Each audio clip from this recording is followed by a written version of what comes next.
I'm Derek Joyce, and I'm here with Paul Unwarda, and this is I'm Not the Expert Book. This is a podcast where we'll discuss everything from the most complex ideas that we know nothing about to the simplest ideas that we probably know nothing about either. So put the kettle on, get comfy, and join us. If you're listening to this on your Monday morning commute, be like a shark. Sharks don't give a fuck that it's Monday. They're up early, biting shit, chasing shit, being all scary and letting the world know they're a fucking shark. We were talking during the week about sharks. Yeah. Because one of your favourite movies? Oh, definitely Jaws. Yeah. Jaws, all the way. Yeah. And one of my favourite books is Jaws. Absolutely. And Peter Benchley, who died in... I think he died in 1980. Actually, no, it might have been 2006.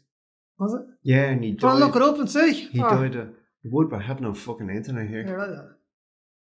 He died of a weird pulmonary disease. Not pulmonary, respiratory disease.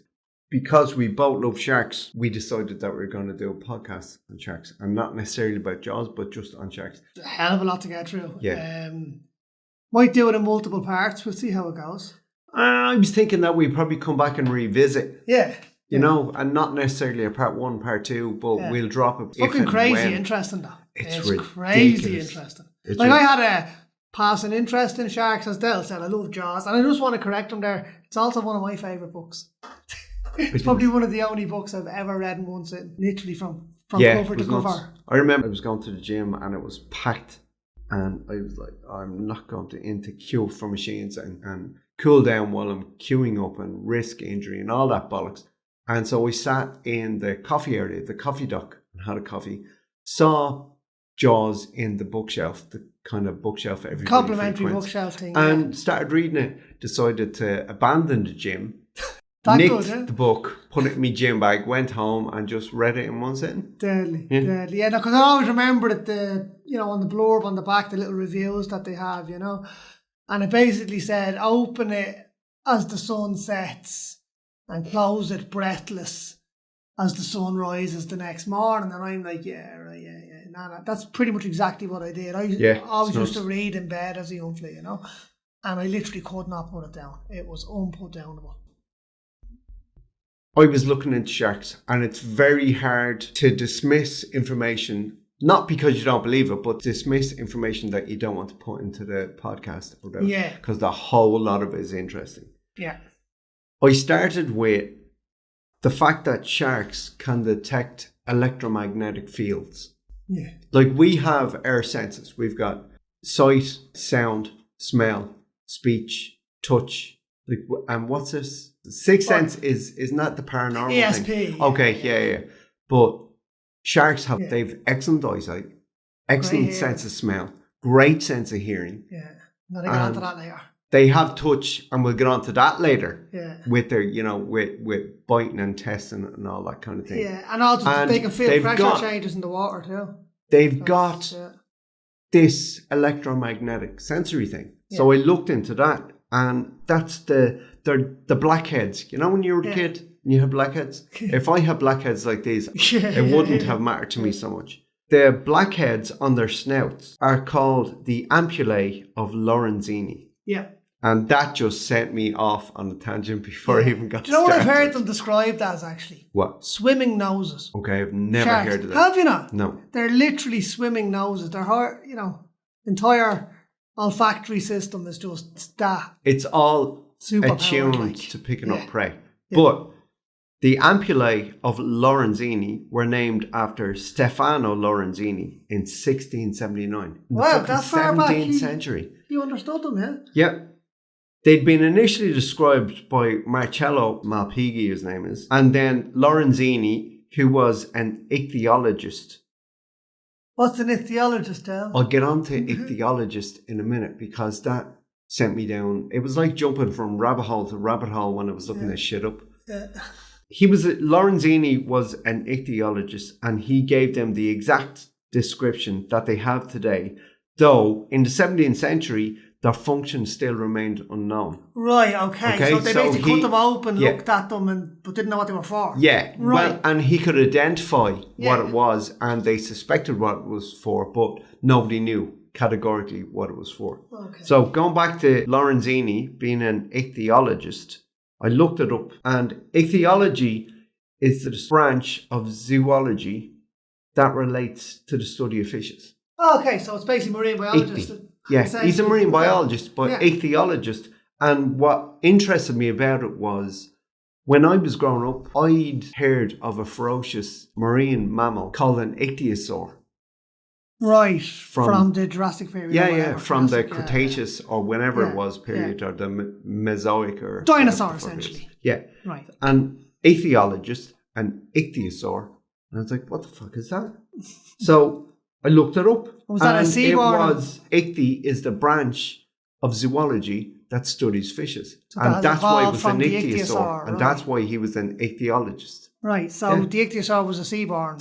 The ichthyosaur is an extinct marine predator. Marine predator, yeah. That spans the Mesozoic era. So it wasn't Cretaceous, Jurassic, or the other one that we mentioned? No, the Mesozoic era, which was 251 million to 65.5 million years ago. Ichthyosaurs spanned the entire Mesozoic era. Right, so they were around for a long highly evolved. Time. Yeah. Make shark looks like goldfish. Yeah, but if you look at an ichthyosaur, the images that you'll see on the net, like, I'm not saying they look like anything that we've got now, but you can see attributes of it. Of the shark. That are reflected. Yeah. No, not of the shark, of the ichthyosaur that are reflected in marine mammals today. Okay. They don't all have the same one, and no one mammal has everything an ichthyosaur had, otherwise they'd still be here. Right, yeah. But you can see where evolution refined stuff down or discarded stuff. I'll have to have a look, and I'll throw it up on the Facebook page as well, just so we know what we're talking about. Fabulous looking things. Cool. They're great. Cool. So back to the ampullae of Lorenzini. There are electroreceptors that allow sharks to detect the electromagnetic signal that all living creatures give off. You can't be a living creature without giving off an electromagnetic signal. Yeah. Heartbeats will give off an electromagnetic signal. Brainwaves. I can't even say, well, it's not brainwaves. Because we know what I don't I mean. know. But I can't say... Electrical signal between the brain and spinal cord, whatever. Yeah, I can't say sharks don't pick that up because they may. Yeah. You know? Absolutely. So I don't know. Yeah. But anyway, the ampullae of Lorenzini, they're jelly-filled tubes that open on the surface of shark like a blackhead will open on the surface of the skin. Yeah. At the base of the tube, under the skin, is a bulb or ampulla, which is singular. The jelly is highly conductive.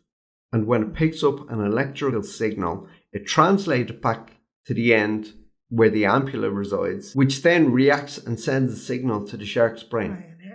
Now, I don't know whether you looked at shark brains at all, did you? I didn't look into it in depth. Right, they're really, really fucking interesting. They're Y-shaped. Yeah, I remember seeing that. Yeah. Right, they're not, like, they don't look anything like fucking mammalian brain at all.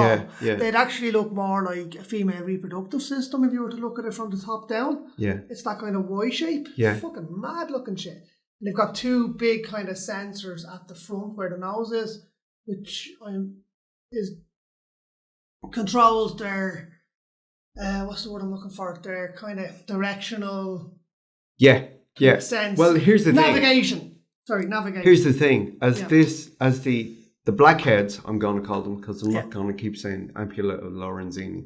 The blackheads on the front of their face, I guess, the ones on the right, if the victim or the potential victim is off to the right, are going to react more than the ones on the left because they're getting the stronger signal. And that tells it where to and go. And that gives it direction. Yeah. And that's along with its sense of smell, its eyesight, its hearing. They are one of the apex predators. Yeah. They're amazing creatures. They've just evolved into killing machines, I suppose, but they're not though. No. And we'll get on to that as well. Yeah, that is something that Peter Benchley became a shark conservationist because when his book/film came out, because he had such a negative impact on people's perception of sharks that he wanted to try and fix that. Yeah. get rid of these fucking things. Yeah. You know? These are just to be killed. They're just, yeah. And it's fiction. Yeah.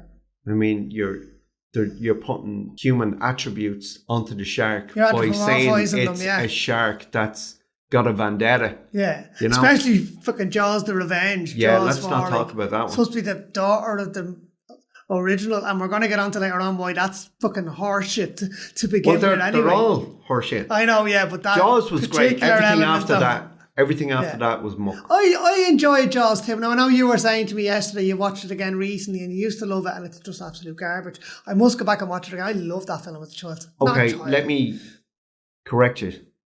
I watched it recently, correct, and I used to love it. Disgracefully incorrect. Did you not? No, I never loved it. Never loved it. No, I saw when DVDs were the thing, I saw the twin pack Jaws 1 and 2. Yeah, I used to have it. Yeah, I'm going to buy that. And I bought it and I watched Jaws and I enjoyed it, loved it.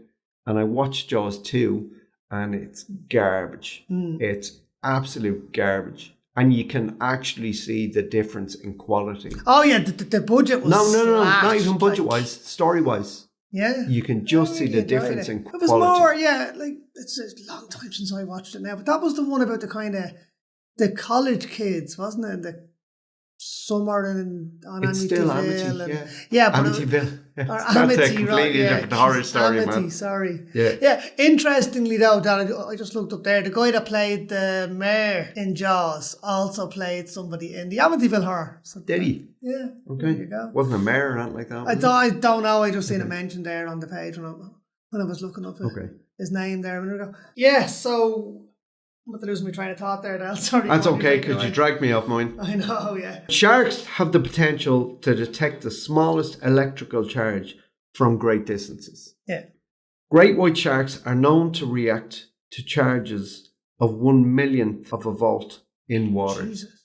And the thing said in water because water is more conductive. Anyway. Yeah. So a 1/1,000,000th of a volt in water, which is fucking incredible. It's like when you consider like an AA battery is 9 volts, you know what I mean? Yeah. No, it's 1.5. I don't know. But it's a lot more than a millionth of a volt anyway. Don't confuse me by talking batteries.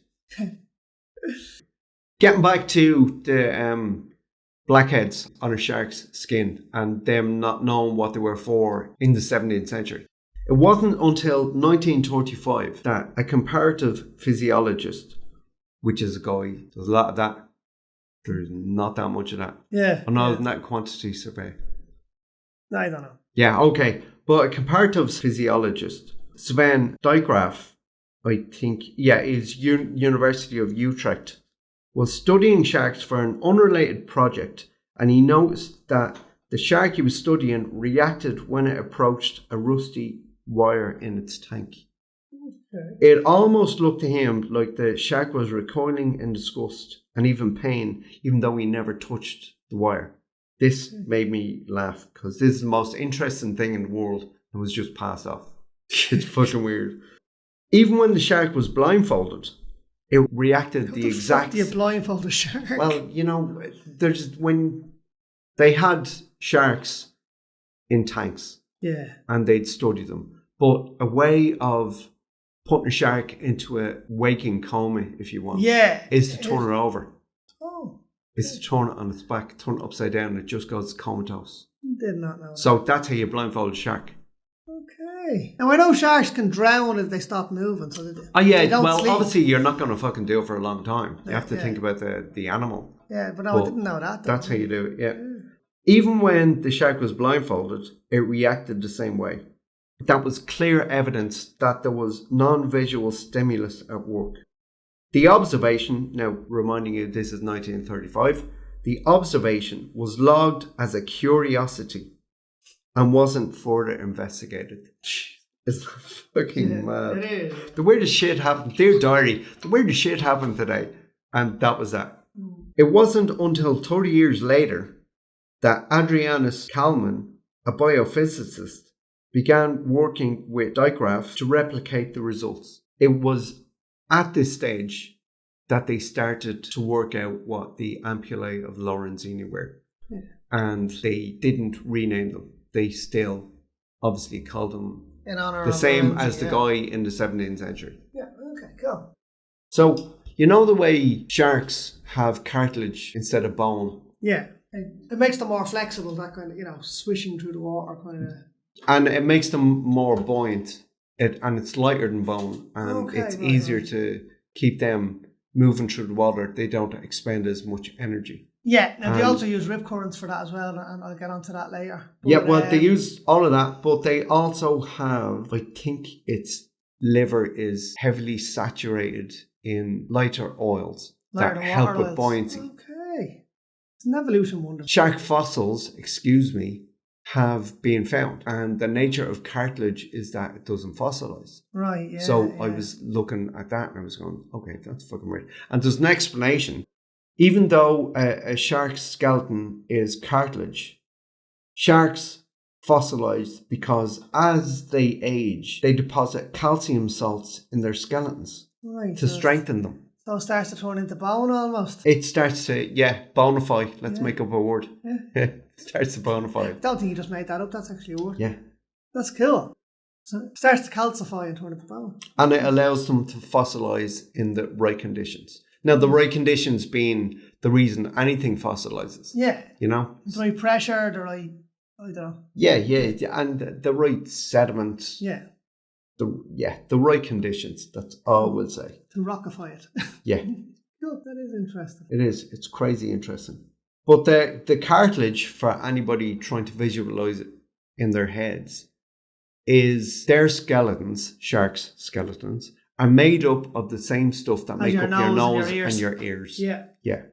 Or if you have arthritis, it's the stuff that you don't have between your bones. Okay. Your joints. We're not making fun of arthritic I people have here. Excuse me, I've got spinal arthritis. Yeah. And it's killing me right now. So as we mentioned, sharks have great eyesight. Yeah. Great hearing, a great sense of smell, and an electromagnetic sensory system. Yeah. Their ears are fascinating though. Yeah. And I say ears in inverted commas.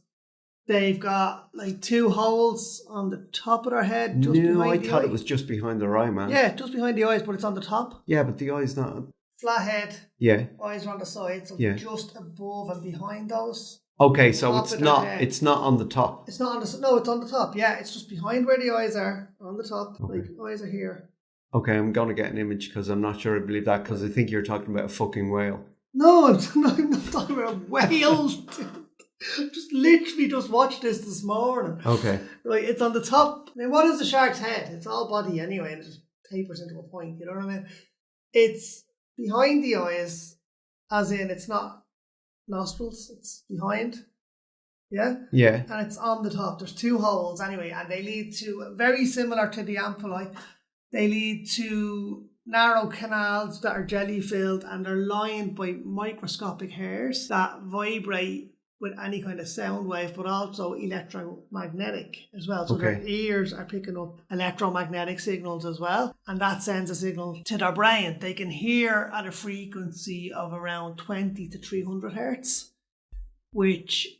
That's a very broad range, isn't it? It is, but it also has a massive overlap with your average pleasure craft propeller, right? And I'm going to get onto that later as well. Okay. All right. But, so the ears are absolutely fascinating. But yeah, they are definitely positioned on the flat part of the head. You know, the flat. Okay, I'm going to look that up. I'm not saying I don't believe you, but I don't believe it. There's 2 of them. Okay. Up there. Okay. I think they're blowholes. They're not blowholes. It's not a whale, dude. It's not a whale. Okay. Actually, there's another interesting fact. Actually, talking about blowholes and whales and stuff. You know, a shark will drown if it stops swimming. Yes. They have to keep moving, so they never sleep. Mm-hmm. They wait. Yeah. Which is probably why they have Y-shaped brains. So one hemisphere can sleep. Possibly. And the other. Yeah. I could be talking. It's also why they're always grumpy. I could be talking through my blowhole. You know, I get very grumpy when I don't sleep. So that's all the time then. Sharks are always angry. All right. Know? Okay. Yeah. So all that interesting shit about sharks, their skin is crazy fucking interesting too. Okay. Yeah, I thought it was like not metal, obviously, but it's that kind of toughness and abrasiveness. They have skin like sandpaper. Yeah. That's true. Yeah. That's what I'm looking for, sandpaper. Skin is made up of tiny teeth-like structures. Okay. Called placoid scales. These scales point backwards towards the tail to help reduce friction when a shark is swimming. I mean, they're just built for efficiency. Yeah, they are. Efficient you know what? swimmers, efficient killers, efficient hunt. They're just efficiency. Evolution was going, no, that's bullshit. No, that's bullshit. And every update was just better and better and better. Yeah. I mean, they are the pinnacle. Yeah, they are. You know, I mean, like we think we're the dominant species on this planet. We are in our shite. Wrong. We're the most parasitic fucking species. Yeah, true. Anyway, great white sharks. Yeah. My favourites. Actually, Everybody I knows. can't even say that. I don't have a favourite. I love like them all.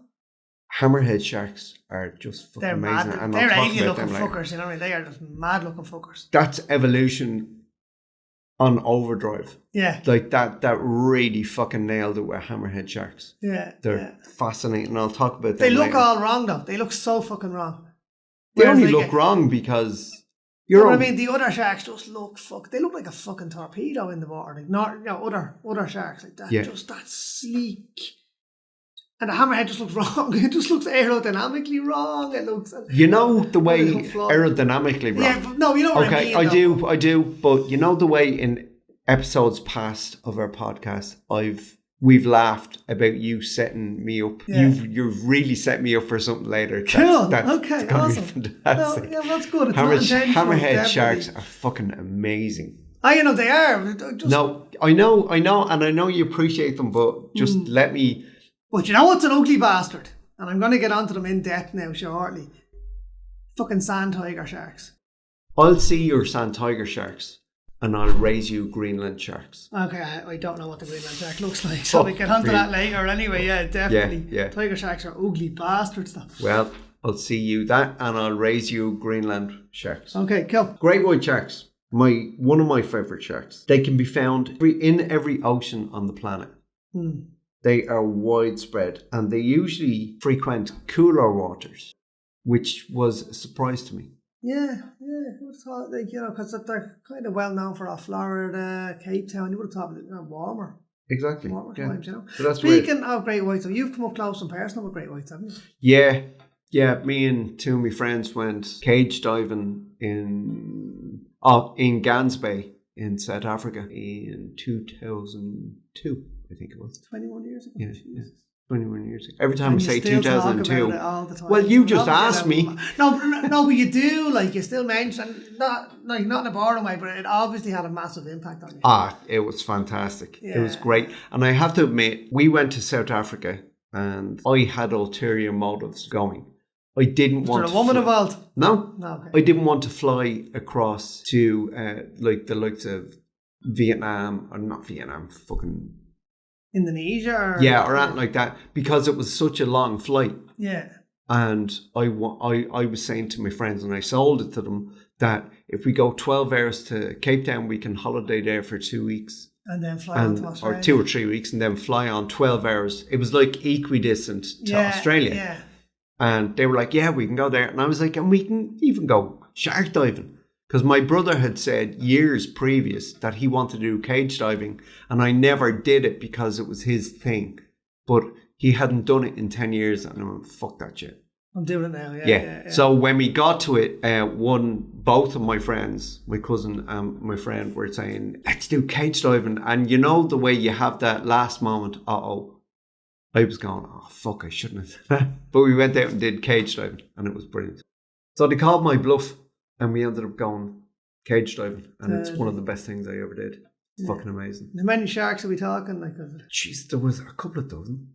Seriously? No, I'm not saying, no, over the course of the time we were out there. Yeah. Like there was a half dozen, maybe 9 boats out there with people. And our boat was the most popular with sharks. Yeah. We had a captain who just, inverted commas, read the land, if you know what I mean. Yeah. Or read the room.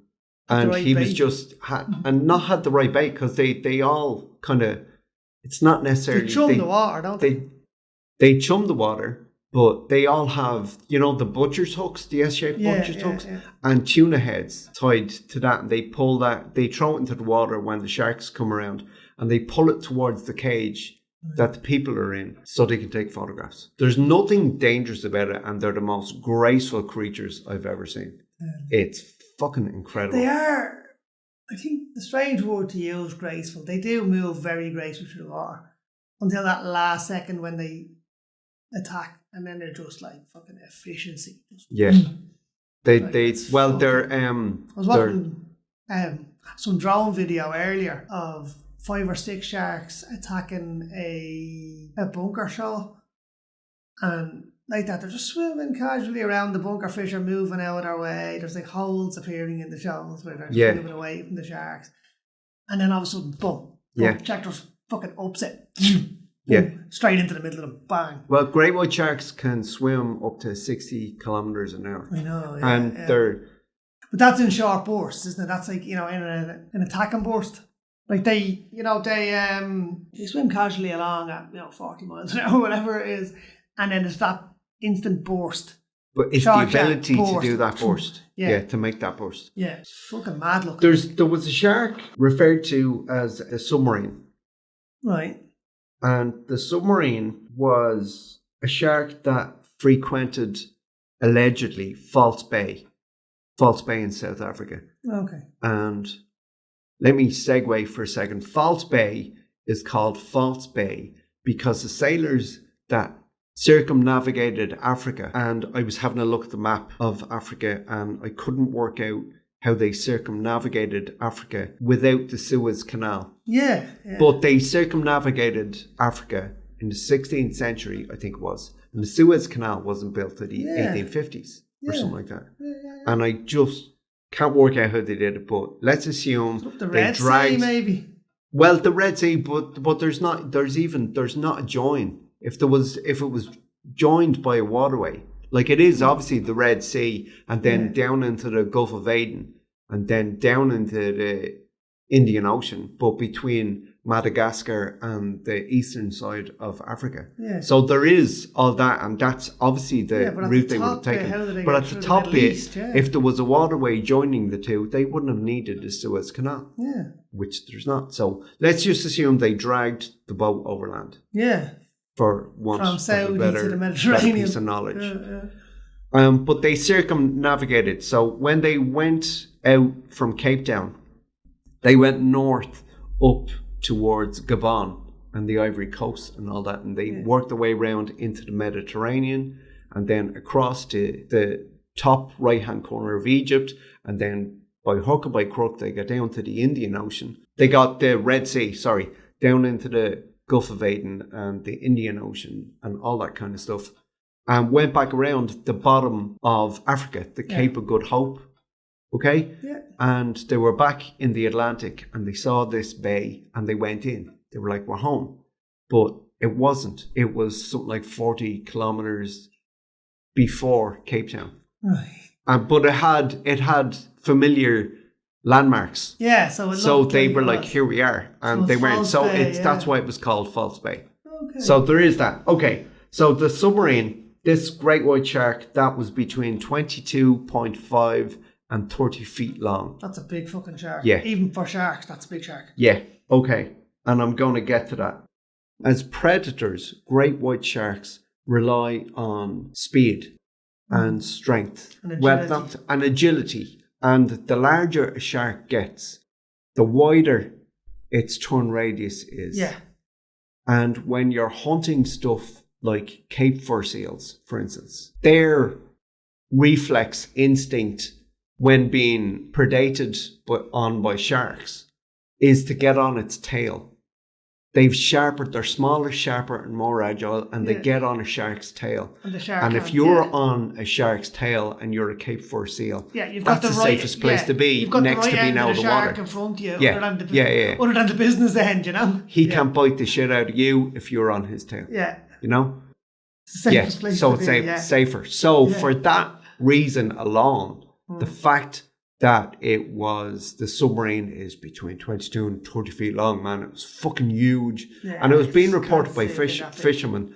It's also the fact that they were on smaller boats. Yeah, and fishermen's tails as well, do you know what I mean? Everything's bigger, isn't it? But it's the fact that they were on smaller boats gives them...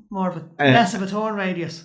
No, not less of a turn radius. Gives them less reliable perspective. Yeah. you know, Of what they're to say looking in proportional Yeah. sizes. Yeah, And then yeah, there's distance. And then those that reported it from higher boats that's at higher out of the water I get a bigger look at it.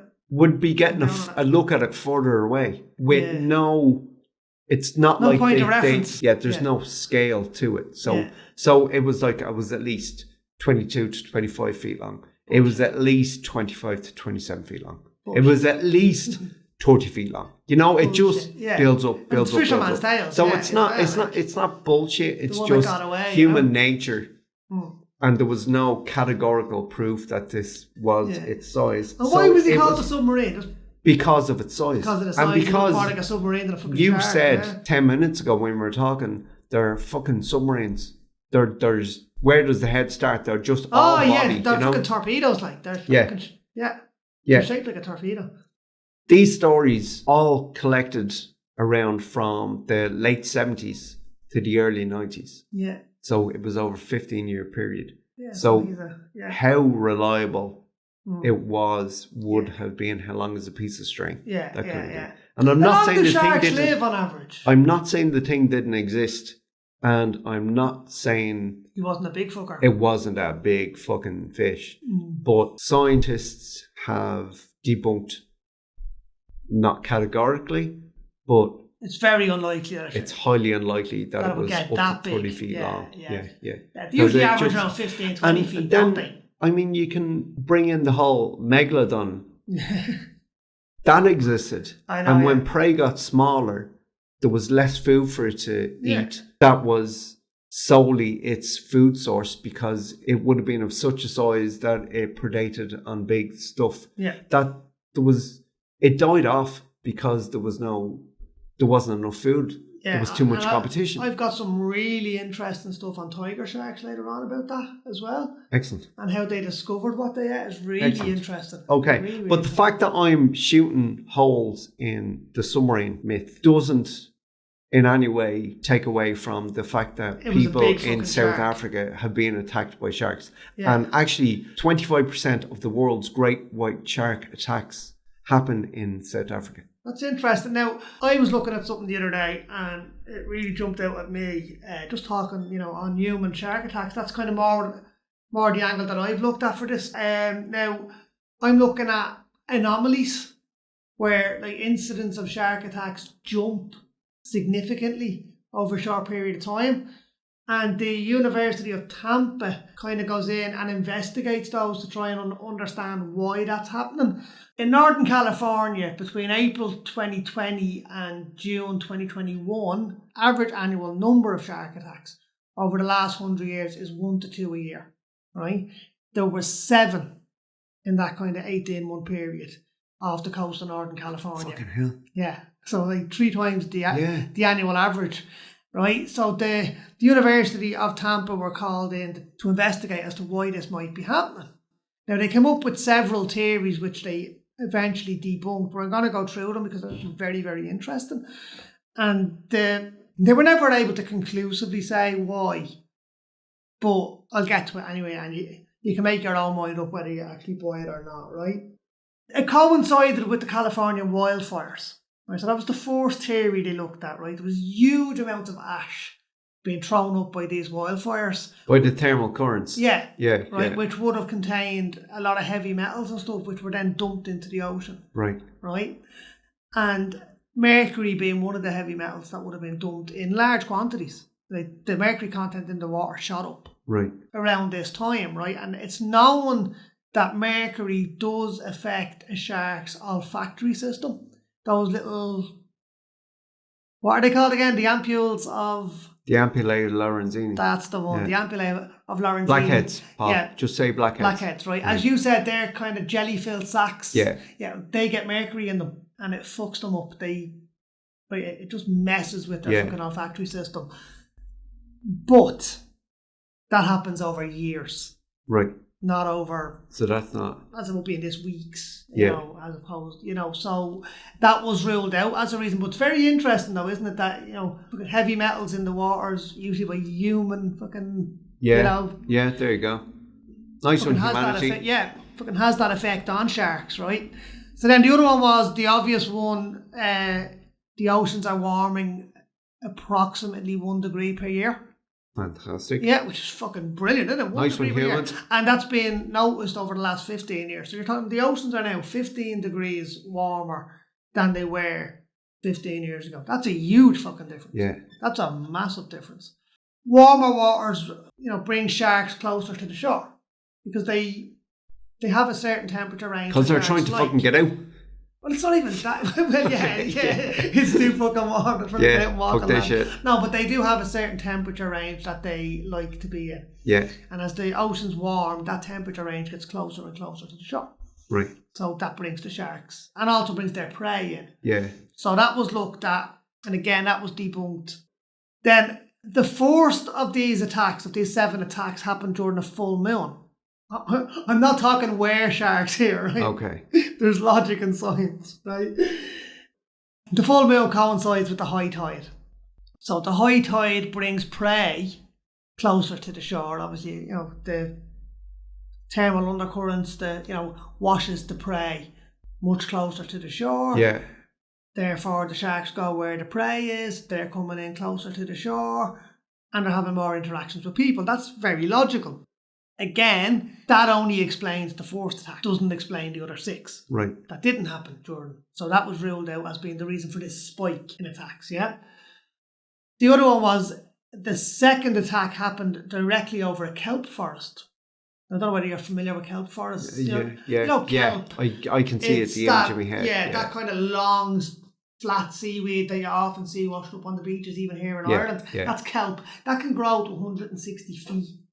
Right. From the seabed up, yeah, and it literally grows in like large forests, right? So seals, which are the primary prey for great whites, frequent kelp forests. Their prey very much lives in kelp forests, so the seals go there to hunt, and they're followed in by the great whites who go there to hunt seals on the edges of these kelp forests. So they're very commonly seen. But the purple sea urchin population of North California has exploded in the last 10 years. Why? Right? Not sure why that is, but they feed on kelp forests. Yeah. And I'd say it's due to the fucking waters getting warmer. Very possibly. Yeah. Very, very possibly. They feed on kelp.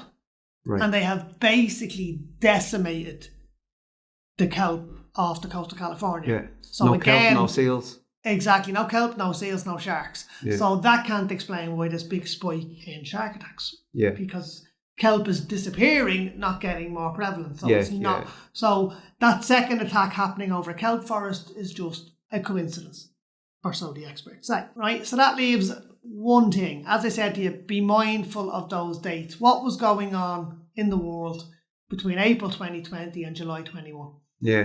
The whole world was fucking locked down. Yeah. Right, it was COVID. More people on the beaches, more people spending more time on the beaches equals more opportunity for interaction with sharks. Yeah. So it wasn't anything that was changing in the sharks' behaviour as such. It was just every time the bucket goes to the well, eventually the bottom's going to fall out. You've got that many people on the beach because there was nothing else that they could do. There was nothing else to do. Everything's closed. Everyone's going to the beach.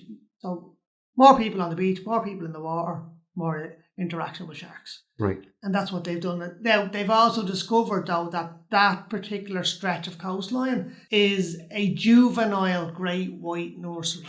Right. Now, all of the attacks, all 7 of them, by analysing bite radius and wounds. I'll also mention nobody was killed in those 7 attacks. I was about to ask whether fatalities. Nobody was killed. No, they were all fairly superficial. No, I mean, how superficial is a fucking shark bite? You know what I mean? They were nasty enough, right? Yeah, but there was no fatalities in this kind of spike of attacks. But by analysing bite radius and wounds and stuff, and bite radius on surfboards, they were mostly surfers that were here. They were able to discern that it was juvenile great whites that were doing it. And it was bite spit. Yeah. They weren't trying to eat them. I absolutely love this. Juvenile sharks are no different to any other babies. They like to put things in their mouth to see if they're food. Yeah. and that includes surfers and swimmers, right? Yeah. So they were taking little nibbles to see, right? Now, it's very interesting with juvenile great whites, right? When they're born, they swim directly away from their mother immediately, right? Because She'll their mother, fucking eat them. Yeah. Their mother may think they're prey. Yeah. Or they may very well be fucking prey. I don't think it's like she's mistaken them for prey. She just might fucking eat them anyway, right? So they're on their own.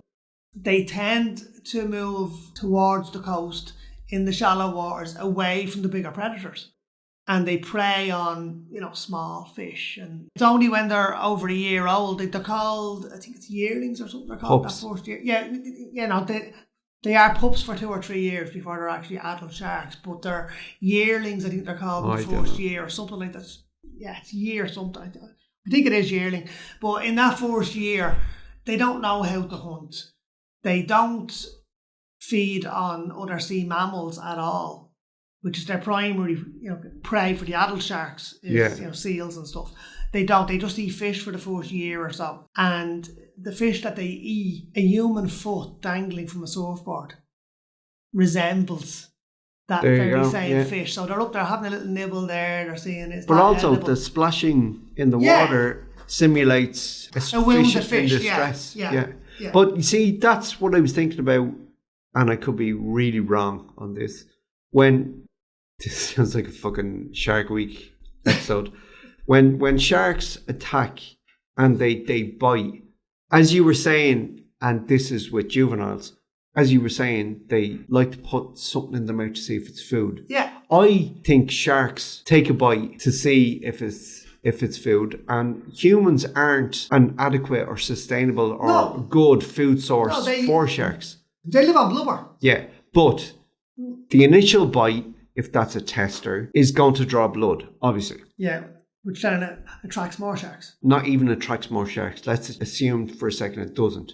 But the blood in the water, with the shark's excellent sense of smell, the thrashing about of the person who's been bitten, is going to just kick in the shark's instincts. Yeah. It reacts instinctively. So even the initial thing wasn't, the initial bite wasn't an attack as such. Yeah, it leads to an attack. The instinct kicks in. Yeah, now that's what I would have expected too, very much so. But in watching, this and kind of doing my research there, it doesn't appear to be that. It's they take the fucking nip and they fuck off. But what about the people, the shark? Like, I've seen documentaries where the shark has bitten and then come back for more, to finish off its prey. Yeah, no, that hasn't happened in any of these 7 attacks. Right, okay. I was watching a documentary on South African surfers the other day, and one guy was talking about his brother who'd been attacked by a shark, and he tried to get to him to help him out because he was like, the sea was just red. Jeez. And the shark came back, and his brother died, but the shark came back, and I initially thought, that's just, I'm not saying, well, that's bad luck, haha, off you go. Yeah. I'm not saying that like that. But the shark came back to attack the guy who was floundering in the water in a sea of blood. Yeah.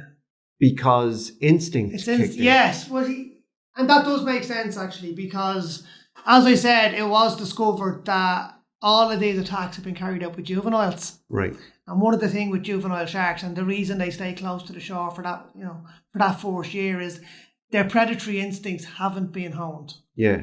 By experience and whatever else. So like that instinct might not have kicked in with those, and that's why they were just kind of one nip and off they went. That's not food, I'll move on to the next one. Even... whereas an adult shark probably very much would. Yeah, but even that, being a juvenile shark, it wouldn't have been big enough to tackle prey the size of a man on a surfboard or a woman on a surfboard. I know, I'm saying juvenile baby sharks, we're still talking fucking 10, 11 feet long. They're big. Yeah. They're fucking big, you know what I mean? But their predatory instinct hasn't been honed in that first year. And that's why they stay close to the shore. They don't go out where the kind of bigger prey are. Great white sharks, even though they're an apex predator, have been known to be hunted by orca. Yeah. Orca killer whales hunting. Yeah. And we'll get on to the whole thing of apex predators, because there's a thing called a trophic cascade. Right. which I'll talk about later, which is fucking crazy interesting. But great white sharks are on a protected list. Yeah, that's mad. As a vulnerable species. That's, they've been put on a list, and it's because of human activity. I know, it's fucking unreal, isn't it? Like, you've got this fucking multi-million-year-old fucking apex predator, as you said. Yeah. This thing is fucking... Yeah, I think this... And yet we're still fucking killing the vast majority. You know, fucking humans. Yeah. This protected list should just be called Humans Are Fuckers list. Yeah, 2023. Yeah, absolutely great. And just for clarity for anyone listening, Del actually is human, so he's allowed to say things. Yeah, and I'm ashamed of it. Okay, Greenland sharks. You said to me earlier on, what was it? What was the... sand tigers. Are ugly fuckers. And I raised you a Greenland shark. And I now that you mention it, I think I know what you're talking about, the Greenland shark. That the one with the big fucking fuck you mouth. Giant fucking mouth. I mean, they all have a giant mouth, but this thing is all fucking mouth, and it's always open. No. Okay. After this, Google, get an image and stick it up on the page. I will, Greenland sharks. Actually, I'm going to Google it while you're talking. Okay, they're fucking hideous. Yeah. Sorry, Greenland sharks. Any Greenland sharks listening, I apologise wholeheartedly, but you were slapped with the ugly stick when you were born. Greenland sharks. The world's longest living vertebrate, can live up to 400 years. Jesus. Yeah, Jesus is right. Yeah, they're not as picturesque now as the white shark. No, they aren't. But, they're not a good photograph. I'd still posit that the tiger shark's uglier. Nope. Well, we'll agree to differ. Yeah. The oldest Greenland shark was radiocarbon dated to be 392 years old, plus or minus 120 years. Jesus Christ. So, at the very least, it was 272 years old, and at the very most, 500 plus. 392, 405. Yeah, just over 500. That's 500 plus years. That's fucking ridiculous. And I've no idea why they lived that long. I assume it's something to do with cold waters. I don't know. Slow metabolisms. Yeah. Female Greenland sharks, which are just as handsome as male Greenland sharks, aren't sexually mature until they're 150 years old. Jesus. That's a long time to wait for a shag, isn't it? You know what? You're building up to it. Yeah, true. You wouldn't want to build it up in your head and be utterly disappointed when it happens, yeah? Like shagging a dead fish, like? Well, they look like dead fish.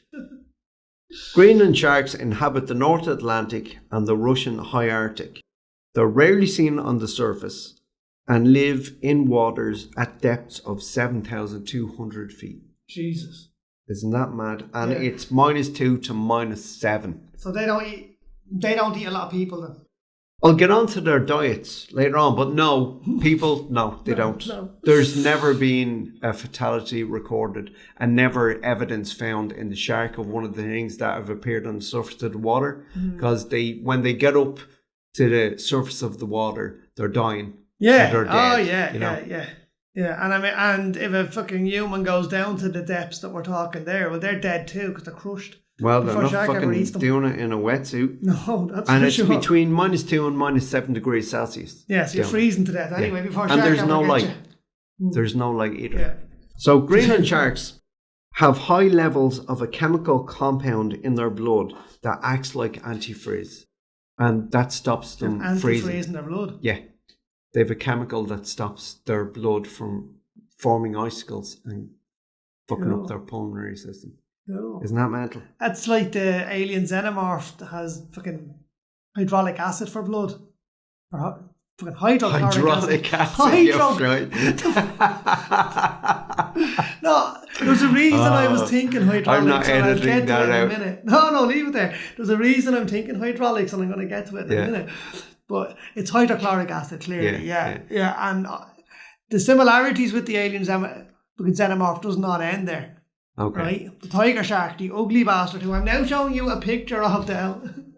That fucking mouthful of bleeding teeth on that thing. Yeah, no, I don't agree. Ugly Greenland bastard. sharks are ugly. Ugly bastard. All these pictures will be on Facebook later.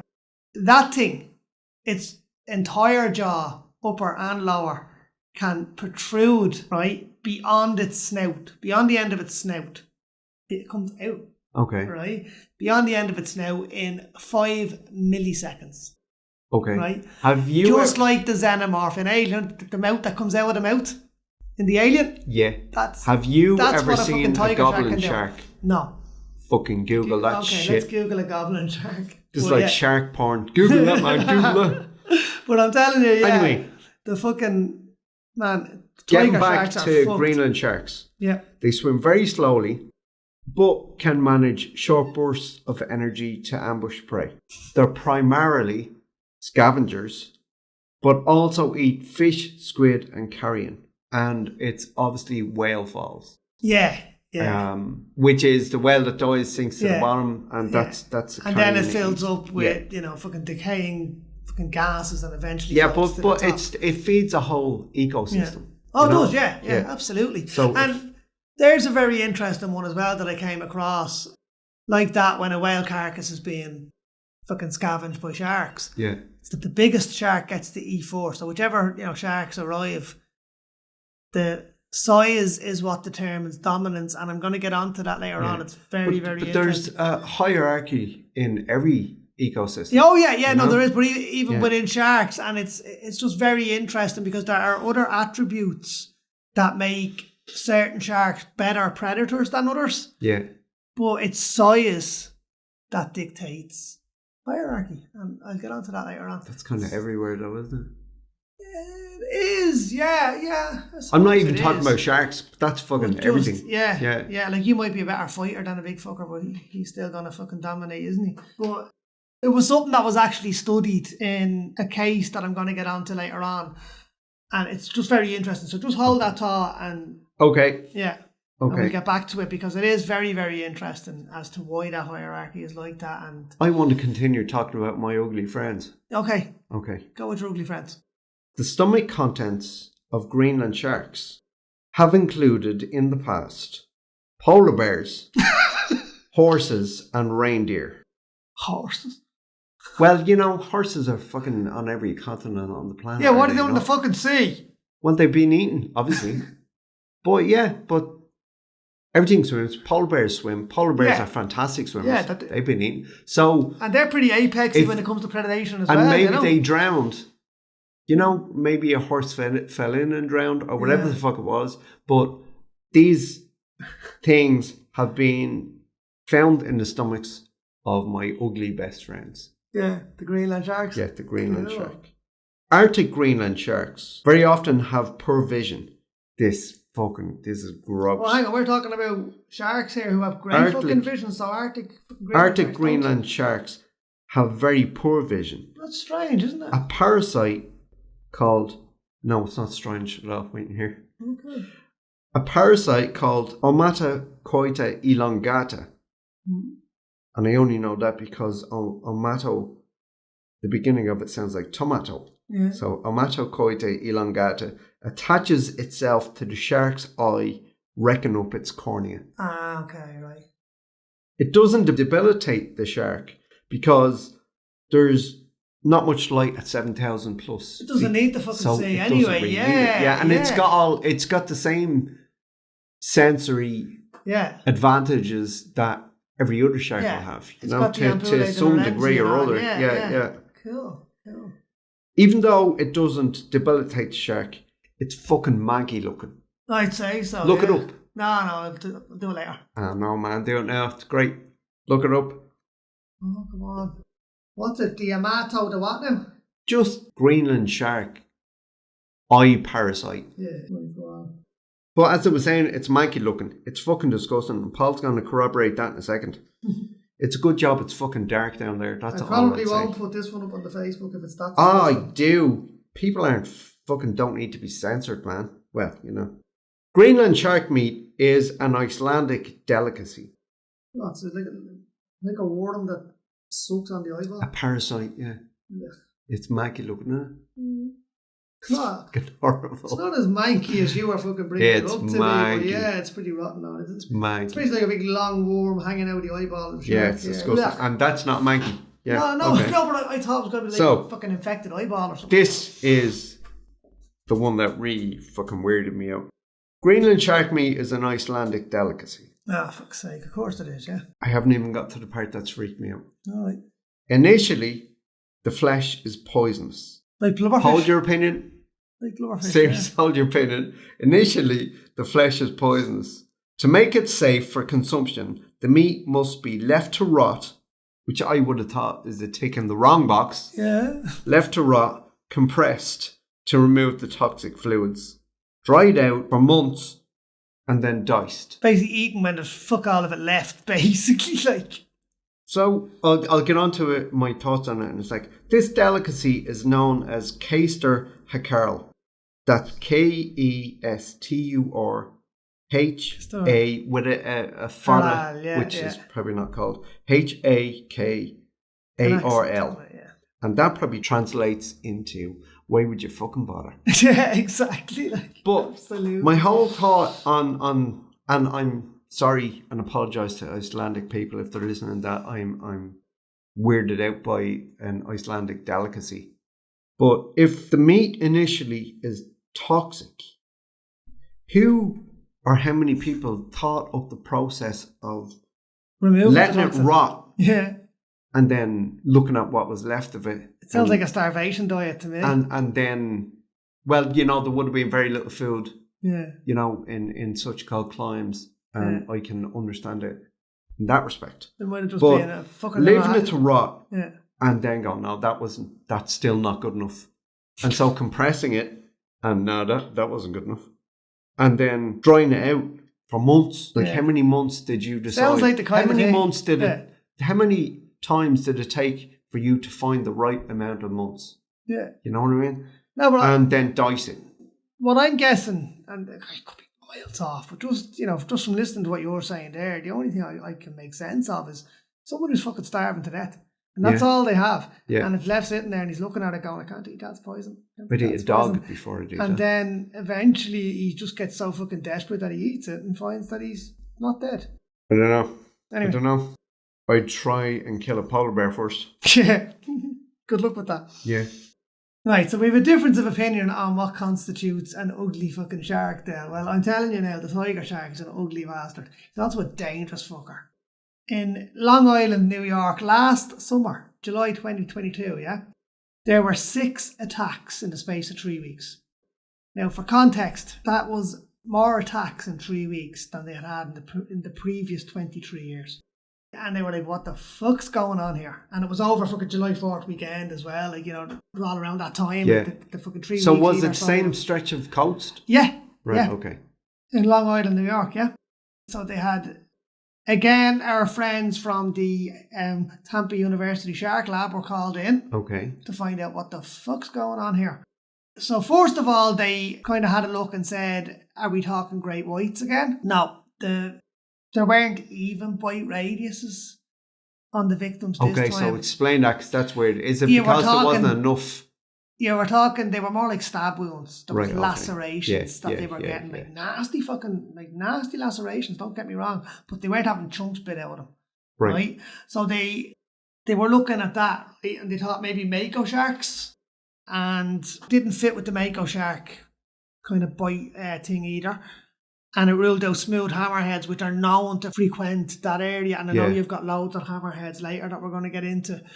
But anyway, so they surmised from it, right, that it was tiger sharks, right? Okay. In particular, sand tiger sharks. Now, if you Google that and have a look at that, right, they don't have like your triangle-shaped teeth like what the great white have. They fucking needles in their mouths, basically. Yeah. Fucking like vicious looking fucking things. But that's what they were Whereas getting. great whites have like steak knives in their fucking mouth. Yeah, they got triangle shaped with fucking serrated edges. Like, man, they slice you. They slice and dice you. Yeah. These things stab you.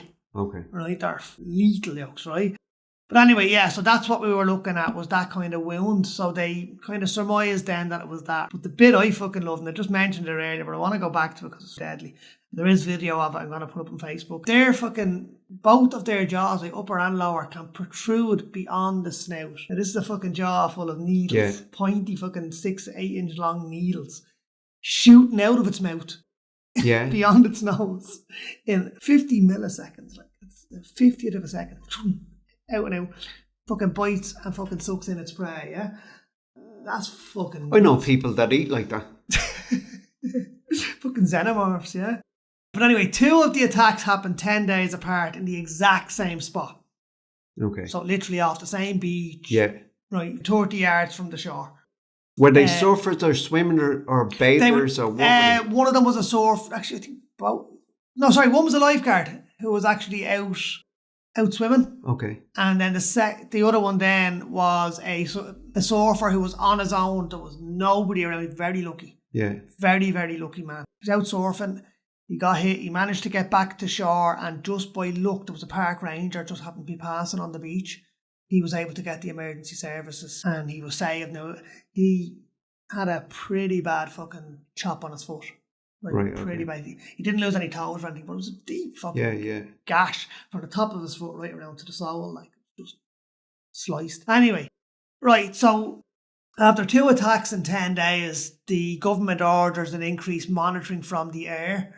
So you've got low-flying helicopters and drones flying over, and they spot 15 to 20 sharks just off the coast. Like literally just off the beach. You're looking at 15 to 20 sharks, which is a lot for that particular area. So beaches are closed. The whole, this fucking sounds a lot like Jaws, doesn't it? Yeah, it does. It's July 4th Except for the weekend. beaches closed part. Now, it was open for July 4th. This was happening just after the 4th of July, so they closed down the fucking thing. And again, as I said, our friends from the Tampa University Shark Lab are called in. Let's find out what's fucking happening here. Why is this happening? So the first thing they looked at was rip currents. Now, that particular stretch of the Long Island coast is notorious for rip currents. Right? A lot of people drown every year, but being caught. Surfers use them for getting out to conserve energy. They just hit the rip current and out they go. Okay, certain sharks will use rip currents to conserve energy. Yeah. To move around. Makes sense. Yeah, like, absolutely. The radialis muscle that anchors the shark's tail to its spine allows it to stiffen its tail, and that allows it to ride currents. It's like it's like a hawk uses updrafts for gaining altitude without flapping its wings. A shark can kind of streamline itself. Yeah. Go rigid and just let the riptide take it. Like, fucking cool. But there's only certain breeds of shark that can do that, and the tiger shark is not one of them. So having confirmed from the bites that it was tiger sharks, that ruled out rip currents. Right. So it definitely wasn't the rip currents that were causing it. So then they looked at, because of when it was, July 4th, all that, there was a lot of boat traffic. A lot of boaters on the water at the time. So they looked to see whether that was causing it. And this is where we get into the ears. I have it all here. Not only do sharks have an incredible sense of smell, they hear really well too, which we said earlier, right? They've 2 openings on the top of their head, just behind the eyes, right? That lead to their inner ear, which is fluid-filled canals that are laid with billions of microscopic hair cells called cilia. When sound waves reach the cilia, they vibrate, sending a signal to the brain. That's the way people hear. Yeah. They can pick up low-frequency rumbling sounds from 20 to 300 hertz. Like boat motors create a hum in a similar frequency range. Right, okay. However, increased boat activity around the 4th of July is more likely to repel than attract sharks, as they don't like too much noise. Right. So a lot of boats, a lot of that frequency, a lot of that sound wave, sharks are getting the fuck out of there. Yeah. They just don't like it. So that was ruled out. Now this one, I don't know about you, but it made me angry, this one, right? Because I think it's bullshit. Right? I think they're trying to pull a fucking fast one on this, right? The Department of Transport, right, faced with the problem of what to do with obsolete subway carriages, sank 500 of them along the eastern seaboard of New York. Makes sense, yeah. Right? To create an artificial reef. This was the excuse for it. Unfortunately, subway cars are made of a low alloy steel and rusted out and collapsed long before coral could grow anywhere near them. So that kind of false artificial reef theory fell on its arse. They went down and looked. The subway cars had basically collapsed in on themselves, and there was no fucking sea life anywhere near them. Right? Okay. So, yeah, fucking tell me they didn't know it was low alloy steel before they dumped them in the fucking sea. Assholes. Right? Really pissed me off. Right. So, something that was noticed, however, was a large influx of black tips. right? Now, if you know black tip sharks, have you Yeah. seen them? Right, they've got a kind of distinctive darker tip on their fin, their tail. Are they pelagic sharks? I think they're pelagic. I don't know what that means, but They're way out in the ocean, No. like they're not coastal. No, these are coastal, but they are very, very fussy with the water temperature. Right? They only, they only like to be in a very, very narrow range of water temperature, right? Which means that they are rarely seen north of Virginia. But as the water temperature is increasing, and as we said earlier, it's gone up 14 degrees in 15 years, they've started to appear in New York. Thanks, humans. Yeah, there you go again, right? Now, this is what I was talking to you earlier about, right? Now, black tips are faster. They are more agile. They have a shorter turn radius. So you would immediately expect, okay, these guys have moved into the tiger sharks area. They're eating the tiger sharks' prey. They're better hunters, they're better predators, and the tiger sharks have been left with fuck all, so they're going after humans. No, that's not how shark hierarchy works. Size. Tiger sharks are bigger, and has been observed even at feeding time in indoor aquariums and stuff where they have sharks and have different species of sharks. The biggest shark eats first. Doesn't matter what species it is, doesn't matter how honed it is. Yeah. What fucking predatorial advantages it has, the biggest shark eats first. So the tiger shark is still getting his fill, so it's not the black tips. Right. It's very interesting though that black tips are starting to appear as far north as New York as the ocean temperature rises, isn't it? Well done, humans. Fuck you, humans. Anyway, so they did eventually discover what was causing this, right? And again, humans have a hand in it. It's not... Of course they do. They're not the fucking direct cause, but they have a hand in it, right? Did you ever hear of bunkerfish? Yes. Right, they're a fucking That was a bait very fish. unconvincing yes. Right, yeah, they're a bait I have, fish. yeah. They're an American fucking, But anyway, they were fished to near extinction. Thanks, humans. Right, by fishermen using seine nets, as in the River Seine in Paris, right? Right, okay. Don't know why they're called that, but that is how they're spelled. Basically, envision Dell, right? Now, you know Dublin fairly well, right? It's 6 fucking city blocks. So you're talking from the Parnell Monument to O'Connell Bridge, down to Capel Street and back up to the fucking cinema in Parnell Street, right? Wrap a net around that and lift every living thing out of it. Fucking ass. That's what every fucking one of these boats was doing 3 or 4 times a week. They had fished the fucking bunker fish down to nothing. So the New York government fucking brought in a ban on seine nets. I think in 2016, I think it was, right? And since then, the fucking bunker fish population has exploded.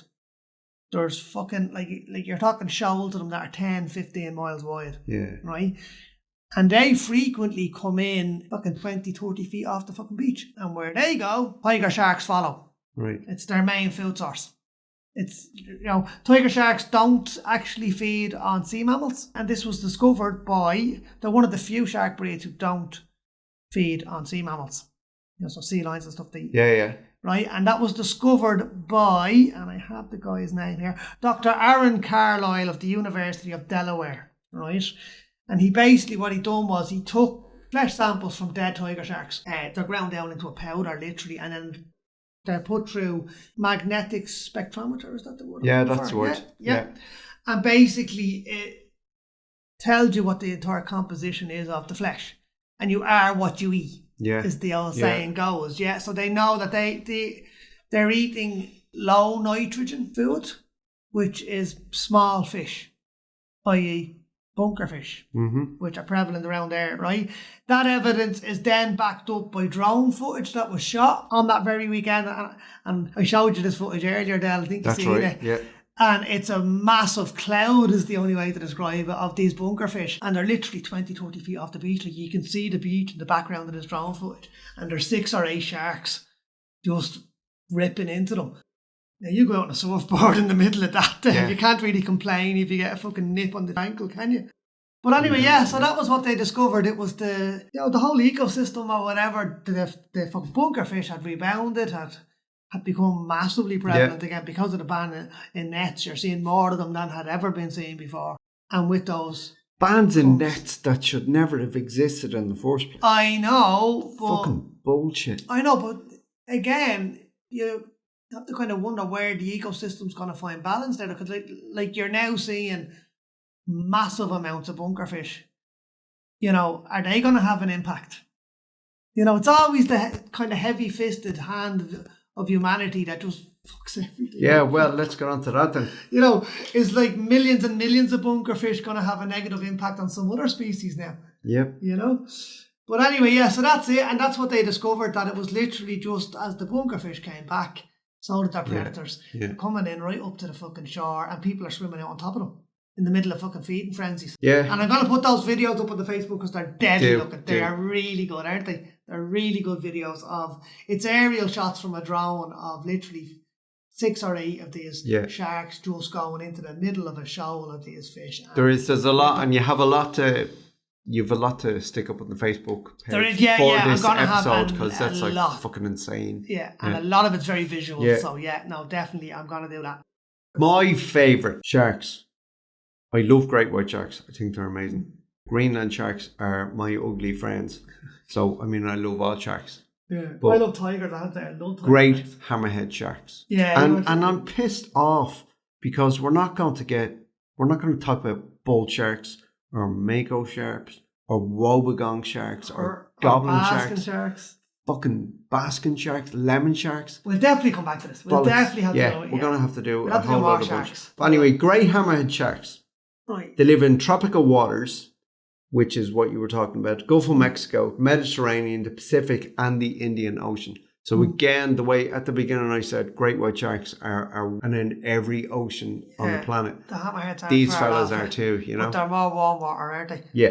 And actually, just before you go mad into this, am I right in saying that hammerhead shaped thingy, that has something to do with electromagnetic sensory stuff, doesn't it? It has something to do with a lot of stuff. Okay, well, let's get to it, because that's something I remember. But this is, I'm not letting you off, because this is the one that you set me up for. So I'm taking this. Right, go on. They range in size, when fully grown, from 11.5 feet to 20 feet. Grey hammerhead sharks. Now, you said hammerhead sharks earlier in something you were talking about. These are a different species. Right. Like, all in, there's 520 species of shark on the planet that have been found. Okay. And there's multiple hammerhead species. 2 I know of. There's 2 I know of, but maybe there is, you know. Okay. There's 520 species, and of that 520 species, 20% have been found in the last decade. Oh, wow. Okay. Isn't that fucking nuts? Just fucking discovering all these new things. So maybe as we're speaking, there are more. I can't believe I'm going to say this, but I'm going to say this just when you thought it was safe to go back in the water. Okay. Jesus I'm Christ. never forgiving you for that. No, go on, David. Okay. Grey hammerhead sharks eat crustaceans, cephalopods, octopuses, sharks, bony fish, and rays. Stingrays and all that. I don't understand why they do that. Fucking partial for a bit of rain myself. I read something yesterday that they're not susceptible to the sting of a stingray. Oh. Yeah. It's probably because of that, like, sandpaper-like skin. It could be, but I don't know. They don't have many predators other than bigger sharks or killer whales. Oh, killer whales, okay. Yeah. Other bigger sharks or killer whales. And what about humans? Oh, I'll get to us fuckers later on. Okay. The hammer part of their heads, which is the greatest thing you've ever set me up for in the history of us doing this. Oh, right. The hammer part of their heads is known as a cephalofoil. Right. Initially, it wasn't known what the head shape benefited or hindered the shark, but it gives you 360 degree was view anyway. Pretty much disqualified. Yeah, I guess. Because evolution doesn't fucking hinder you like that. Yeah. It doesn't evolve negative fucking traits. Only in humans. It wasn't understood how it benefited sharks. But it's now widely known that in fact, it's tremendously advantageous. Yeah, well, I know, first off, it gives it 360 degree vision. I know that. I'll get to that actually right now. Thanks for stealing me thunder, dude. Oh, sorry. You're all right. The grey hammerhead shark has a 360 field of vision as it swims and sweeps its head. Yeah, you can see. It's got its eyes on the end of the hammer. Yeah. And it's sweeping around and there's crossover in between. Yeah. And it's as well, we were talking earlier about the Y-shaped brain. So the right side of the brain is processing the right eye. The left side is processing the left eye. So it can actually see both things at the same time and process what it's seeing at the same time. Whereas we can't even comprehend, what it even looks like, But our eyesight has a flat spot. Yeah. There's a blank spot in our eyesight. If you look it up on the internet, and it'll tell you how fills it in. exactly to see it, but or not see it. But it's our brain weird. fills it's it brilliant, in, and the brain fills it in. Yeah. The large olfactory surface available with a flat head gives the shark a heightened sense of smell, but the sheer amount of ampullae of Lorenzini, the blackheads, that can be accommodated on the great hammerhead shark's head gives it a greater chance of detecting the heartbeat of its prey, even if the prey is hidden under the sand. Wow. And they do a lot of hunting rails that are bottom feeders. Okay. Yeah. It's also thought to aid the great hammerhead shark in their mass migrations using Earth's magnetic fields. Yeah. Isn't that fucking insane? Yeah, that was the thing that's like going right back to when we said we wanted to do this podcast weeks ago. That was my inspiration for wanting to talk about sharks, was this idea that a fucking human radar fucking bleeding receiver, now I don't want not to, human, sorry, I don't want a biological radar receiver. I don't want to piss all over the grey hammerhead shark's ability to use Earth's magnetic fields for its migrations. Well, birds do it all the time. But pigeons do that. Yeah. So, get over yourself, buddy. Yeah. Grey hammerhead sharks use their cephalofoil to gain a level of lift when travelling at speed in much the same way as an F1 car does. I was going to say that, yeah. You set me up for this and I went, God, I can't looks believe like you the said front that. wing of an F1 car. But and it's just a little uplift on their snout and they can just change direction in a very, very short space. Yeah. It's fucking nuts. Whereas the Formula 1 car, you use that for downforce, obviously not. It's principally... It's the inverted, yeah. Like to say, if you can get a Formula 1 car on the roof, on the ceiling, doing 60 miles an hour, it'll stay on the ceiling. That's nuts. That's fucking insane. I'd like to see the Formula 1 driver that's going to try that. A couple of times in this episode, I've referred to apex predator. Yeah. Apex predator, yes, is a term that's blithely thrown around. It is a bit, yeah. With reckless abandon. That's an apex predator. That's an apex predator. Look at that fucking apex predator go. The one true apex predator, and we've mentioned them in passing in this because they don't really have any part to play in this whole sharks episode. It's the orca, is it? It's the killer whale. Yeah. It's fucking insane. I mean, the actual kind how of... brilliant a predator that thing is. Yeah. And I mean, the dictionary definition of an apex predator is that it preys on pretty much everything in its environment and nothing preys on it. That's your killer whale right there, isn't it?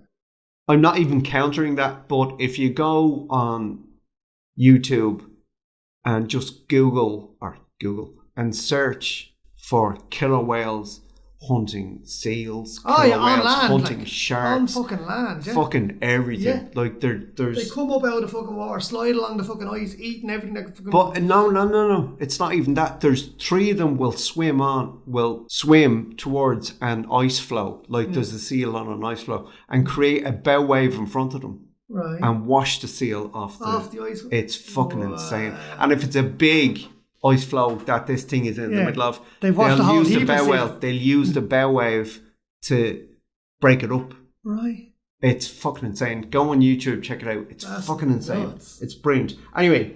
Okay, let's do a podcast on killer whales. Okay. The great hammerhead shark is a very, very close runner-up to the killer whale. Yeah. He is the most vicious shark, isn't it? It's not even vicious. It's it's the most... The most... It's an... highly evolved. It's an excellent predator and it's extremely highly evolved. Yeah. Now, earlier I mentioned a trophic cascade. Yes. Trophic cascade is an ecological event that involves changes to the structure of an ecosystem, resulting in changes to animals or plants at any level of that food chain. Now, the best explanation I can give you for that convoluted sentence is, I think it was in 1995 or 6, wolves were reintroduced to Yellowstone National Park. That's right, yeah. And the wolves ended up changing the course of the river. Jeez. They did it by, when they come in, deer aren't safe. Yeah. And fucking bison or whatever the fuck it is in there, that'll eat the grass and eat the young saplings, Right. aren't safe. So they couldn't be out in the open at any time they wanted, eating what they eat. Wolves predated them and ate them. And because they couldn't be in the open as freely as they wished, the saplings had a chance to grow. And as the trees grew, birds came back. Right. Squirrels came back. The ground became more stable around the rivers because the root system had expanded. So there wasn't as much erosion. Right. So ultimately, reintroducing wolves to the national park changed the course of the river. That's kind of what I was getting at with the bunker fish. There's a phenomenal video on YouTube. Just look for wolves, Yellowstone, trophic cascade, and there's a great video on it, and it explains it much better than I did. But no, I get it though. Yeah, in this situation, your trophic cascade has 5 levels, with killer whales, say, at the top of them. Okay? So they're level 5. Great hammerhead sharks are estimated to be 4.3. So they're just a really close second. Right. And so, as such, not much predates them. Great hammerhead sharks, and this you were talking about, and this is going to piss you off, or at least this pissed me off, and your fact, this fucking killed me. Great hammerhead sharks have never been responsible for a single human fatality since records began. Wow. As a matter of fact, there are many rules to follow when divers are diving with great hammerhead sharks, not least of which is the exhalation of bubbles when hammerhead sharks are nearby. Because they're a nervy creature, and it's not that they'll attack, but they'll just fucking scarper. Okay. Right? There are rules to follow when you're scuba diving with grey hammerhead sharks. Rules to sue who though? The shark or the human? The shark.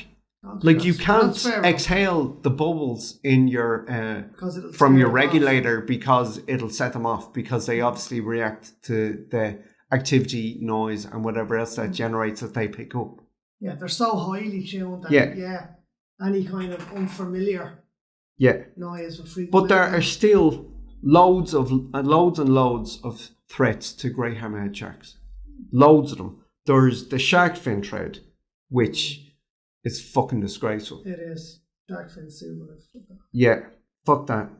One of the things I'm most ashamed of is I tasted shark fin soup. No. And I will never ever forgive myself. Oh, dude. Yeah. Fucking look, we're all young and stupid, I suppose. Commercial fishing. Great white sharks are pulled up in commercial fishing when they had those massive... those seine nets, yeah. Nets that they just drag along the ocean floor. Yeah. And they're bycatch. So they're not even a targeted thing that they want to catch. Oh, yeah. It's just they're just pulled up and whoops, caught one of these. It's dead. Fuck it. Throw it back.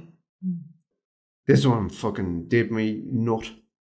Culling. Culling as beachgoer protection. Yeah. Despite no fatalities ever. Yeah. Fucking human beings. So when I say fucking humanity, pisses me off. This shit is why the fuck you calling something that's never fucking bitten a human? Yeah, that doesn't make any sense at all. Give somebody a job. Well, I suppose humans see them and panic, and then it's like, it's fucking bad for business, isn't it? Well, that's fuck humans. I know, wankers. Climate change. Yep. Rising temperatures can contribute to shifts in population dynamics. There's less food to eat. There's less sharks around, and plastic pollution, which is exactly what I said about the sharks' bodies that are being pulled up, like that died, and they've been examined because they want to scientifically know about them. Yeah, there's been plastic found in their stomachs, and it might be a big plastic ball or a half a fucking it's granule. Rubber tire. It's particulate microplastics. Yeah, fucking bullshit. Yeah, now just what I was trying to say was on the bunker fish thing earlier, banning those nets. I'm just wondering what knock-on effect that will have from a trophic cascade kind of perspective. Like, humans have, made the decision that we're not going to fish this species to existence, which is a good decision, and I'm not saying it's not. To extinction. Yeah. Okay. Yeah. But now you have a massive abundance of these bunker fish, and I'm just wondering what kind of impact that's going to have on other species in the thing. Well, I'm just thinking out loud. I mean, I'm not expecting you to answer that question. No, I know. You're not a marine biologist. The first thing, but it just goes to show it's the ham-fisted human input again. That we've gone from fishing the fucking things to near extinction to now banning the fishing of them altogether, and there's fucking more of them than has been for thousands of years. Regulation. Yeah, exactly. That's all I'm thinking. Yeah. But there has to be some kind of regulation, because that's gonna... Well, you see, that's like... We have to learn to coexist with the ocean as opposed to... Which is what I'm trying to say without sounding like peace and love, man, and coexistence. Yeah. No, but we do. But there's coexistence. And we don't need to fish the fucking things to death. No. And then blanket ban everything and let them recover and create a new situation somewhere else. That's basically what I was saying. And then have people with the argument that, look, not fishing them, look what fucking happened here, and all this bullshit. And then we go back to fishing them to extinction again, to near extinction, and then blanket ban them again. And then that's just it's fucking boom and bust the whole time. Cyclical repetition. But we do need to learn to coexist, and it's not peace and love and hippiness. Yeah. Well, at the end of the day... Hippies had it right. Peace and love, man. But at the end of the day, the sea is a very, very different ecosystem to what we're used to on land. We may dominate land. When we go into the sea, we become part of the fucking food chain. Yeah. And we need to start understanding that. Yeah. Like, and what we put into the fucking sea becomes part of the food chain too, whether it be plastics or fucking sewage and all that shit as well. We just need a massive fucking rethink on how we view the sea and what's going on. And that's, I don't want to sound preachy and shit. Well, I fucking do. Even though I'm not. We need a massive rethink on how we view the fucking planet. Yeah. Yeah, but in particular the oceans, I think, because it is quite an alien environment to us. Even now, even with what we understand. And we don't know how fucking badly we're fucking shit up. Do you know what I mean? Like, we know more about other planets than we do about the fucking sea. And it's 2/3 of our own planet. Yeah. Water covers 2/3 of the planet. Like, mad. We will come back to the oceans again, Dad, I think. Fucking right. Because I didn't even get to talk about basking sharks, which you get off the coast of Ireland. Yeah. Fucking makos, white tips, blue sharks, bull sharks. Another one of my favourite fucking sharks. Right. Bull sharks are one of the few species of shark that swim in rivers as well. They're freshwater. Freshwater sharks? Yeah. Fuck me. They freshwater. They're oceanic, like they're sea. Yeah, but they come inland. They can go in and up rivers. Jesus. And there's documentaries on pretty much every Shark Week you're going to fucking see on the Discovery Channel about bull sharks that killed people in rivers. Kids that were swimming in the summer in rivers and got killed. When I was in Australia a lifetime ago, I was in Brisbane, and I think there was definitely a bull shark spot in the River Brisbane. But I don't know if it actually attacked anybody. But it was spotted. But when it's spotted, it's like fucking, there's a savage dog over there, don't go that way, you know, that kind of shit. There's alarm bells just fucking. What was it we got swam up the Liffey there a few years ago? Was it a dolphin or a whale? Could have been either or both. I think it was a whale. Yeah. It swam right up into the city centre, like all the way up. Yeah. I think that was a whale. Yeah. You had to go was out that basking shark? No, I'm pretty sure. I'm sure you find it on Google. No, I'm pretty sure it wasn't that scary because everybody was loving it, and then they had to go in. Basking sharks aren't scary. It's a shark. They're filter feeders, man. I know, but the minute you hear shark, it's scary. You know what I mean? You know, it wasn't the shark. If you're out there listening to this, and the minute you hear shark, you go, then fucking. Then we haven't done our job. Educate yourself a bit, and I'm not saying that condescendingly. Yeah. But sharks basking sharks, lemon sharks, North sharks, all those fucking things aren't dangerous. Most of them aren't dangerous. No. Even great whites, I mean, you could argue, are not dangerous. It's just... There was body research done about great white sharks, and you can tell from their body language whether they're in attack mode or not. Wow.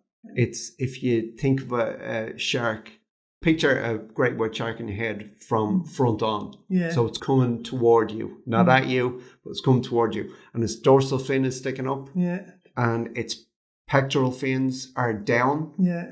If they're down and it looks like they're hanging limp almost. Not hanging limp, but they're down, and it's, think of somebody standing in front of you. Think of somebody going in front of you with their, you know, that's down, the pectoral fins are down, and I fucking mean business. Right. But if they're out and flat, then it's just moving along. Yeah, and that was the research that was done, so they can tell from a body language whether a shark is ready to strike. Also, and we forgot to touch on it, we were talking about great white sharks. Whoever's listening to this, go on Google if you've never seen what I'm talking about, and Google big blue great white shark. The thing is enormous. Wait till you see this. It's fucking ridiculous. But look, we have to tie this up. Yeah. Because I'm just going to talk about sharks to anybody who will listen to me for the whole fucking weekend. Have a great weekend. See you later.